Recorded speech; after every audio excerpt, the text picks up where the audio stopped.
যারা যারা আমার মতো বিভিন্ন ধরনের স্যান্ডউইচ টেস্ট করতে পছন্দ করো, তারা এই স্যান্ডউইচটা একবার বানিয়ে নিও। এতে কোনো রকমের কোনো আনহেলদি কোনো কিছু নেই, মানে ওই যে মিওনিজ বলো বা চিজ বলো, তো ওগুলো কিছু নেই।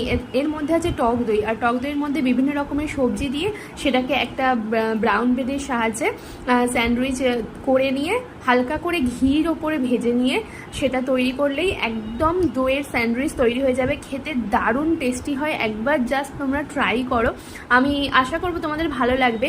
আর তোমরা চাইলে এর মধ্যে বিভিন্ন ধরনের ভেজিটেবলস, তো যেমন গাজর, তারপরে আরও অনেক রকমের যেগুলো আছে, টমেটো, ক্যাপসিকাম, সব রকমের সবজি তোমরা এখানে অ্যাড করতে পারো। তো আমি সবজিটা অ্যাড করিনি, আমি শুধু পেঁয়াজ, কাঁচা লঙ্কা আর একটু মশলা অ্যাড করেছিলাম, মানে ওই যে জিরে গুঁড়ো, ধনে গুঁড়ো, তারপরে একটু চাট মশলা, ওইটা দিয়ে ওটা পেস্ট করে তারপরে দইটা কিন্তু আগে থাকতে জল ঝরিয়ে রাখতে হবে। তো তোমরা দেখো এই স্যান্ডউইচটা কত সুন্দর, তোমরা একবার